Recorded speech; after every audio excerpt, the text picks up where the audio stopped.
ಭಾವನಾ ಬಾಡಿಗೆ ಮನೇಲಿ ಇದ್ದಾಳ?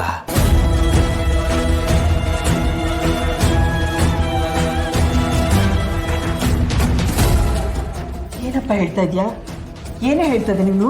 ಹೌದು ಅತ್ತೆ, ಭಾವನಾ ಅಕ್ಕ ಸಂತೋಷ್ ಭಾವನ ಮನೆ ಬಿಟ್ಟು ಬಂದರು ಅಂತ ಗೊತ್ತಾದಾಗ ನಾನು ವೆಂಕಿ ಮಾವ ಎಲ್ಲ ಹುಡ್ಕಕ್ಕೆ ಹೋಗಿದ್ವಲ್ಲ, ಆಗ ನನಗೆ ವೆಂಕಿಗೆ ಭಾವನಾ ಅಕ್ಕ ದೇವಸ್ಥಾನದಲ್ಲಿ ಸಿಕ್ಕಿದ್ರು. ಅವಾಗ ನಾವು ಎಷ್ಟೇ ಬಲವಂತ ಮಾಡಿ ಮನೆಗೆ ಬನ್ನಿ ಅಂತ ಕರೆದ್ರು, ಇಲ್ಲ ನಾನು ಬರಲ್ಲ, ನಾನು ಬಂದರೆ ಅಪ್ಪ ಅಮ್ಮಂಗೆ ಇನ್ನೂ ದುಃಖ ಆಗುತ್ತೆ, ನನ್ನಿಂದ ಈಗಾಗಲೇ ಅವರು ತುಂಬ ನೊಂದಿದ್ದಾರೆ, ನಾನು ಬರಲ್ಲ ಅಂತ ತುಂಬ ಹಠ ಮಾಡಿದ್ರು. ಅದಕ್ಕೆ ನಮಗೆ ಗೊತ್ತಿರೋರೊಬ್ಬರು ಮನೆ ಬಾಡಿಗೆ ಖಾಲಿ ಇದೆ ಅಂತ ಹೇಳಿದರು, ಅದನ್ನೇ ಭಾವನಾ ಅಕ್ಕಂಗೆ ಕೊಡಿಸಿದ್ವಿ. ಅಲ್ಲಮ್ಮ ಚೆಲ್ವಿ, ಈ ವಿಷಯನ ನಮಗೆ ಯಾತಕ್ಕೆ ಮೊದಲೇ ಹೇಳಿಲ್ಲ ನೀವು?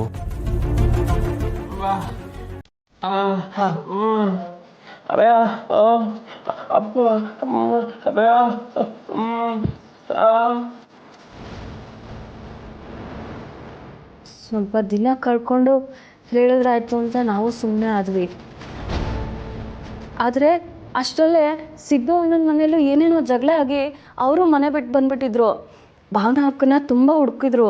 ಭಾವನಾ ಅಕ್ಕ ಸಿಗದೆ ಇರೋದಕ್ಕೆ ಬೇಜಾರಲ್ಲಿ ಕುಡಿದು ರೋಡಲ್ಲಿ ಬಿದ್ದಿದ್ರು. ಅದು ನಮಗೆ ಕಾಣಿಸ್ತು. ಆಗ ವೆಂಕಿ ಅವ್ರನ್ನ ಅವ್ರ ಫ್ರೆಂಡ್ ಮನೇಲಿ ಬಿಟ್ಟಿದ್ರು. ಮಧ್ಯರಾತ್ರಿ ಕರ್ಕೊಂಡು ಹೋಗಿ ಭಾವನಾ ಅಕ್ಕನ ಮನೆ ಹತ್ರ ಬಿಟ್ಟು ಬಂದರು. ನಾವು ಅಂದ್ಕೊಂಡ್ವಿ ಬೆಳಗ್ಗೆ ನಾವು ಹೋಗೋ ಅಷ್ಟೊತ್ತಿಗೆ ಅವರಿಬ್ರು ಒಂದಾಗಿರ್ತಾರೆ ಅಂತ. ಆದರೆ ಬೆಳಗ್ಗೆ ತಿಂಡಿ ತೊಗೊಂಡು ಹೋದಾಗಲೇ ಗೊತ್ತಾಗಿತ್ತು, ಪಾಪ ಸಿದ್ದು ಅಣ್ಣ ಹೊರಗಡೆನೆ ಕೂತ್ಕೊಂಡಿದ್ರು.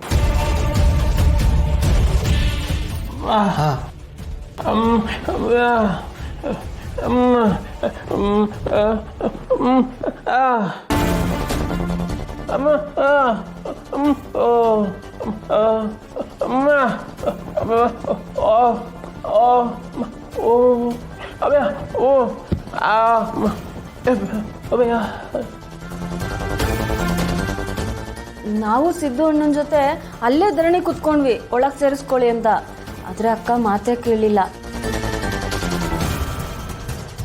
ಸಿದ್ದು ಅಣ್ಣ ಇದ್ದಾರಲ್ಲ, ಅವ್ರ ಅಣ್ಣನೂ ಅಲ್ಲಿಗೆ ಬಂದರು. ಭಾವನಾ ಅಕ್ಕ ಹತ್ರ ಮಾತಾಡಿದ್ರು.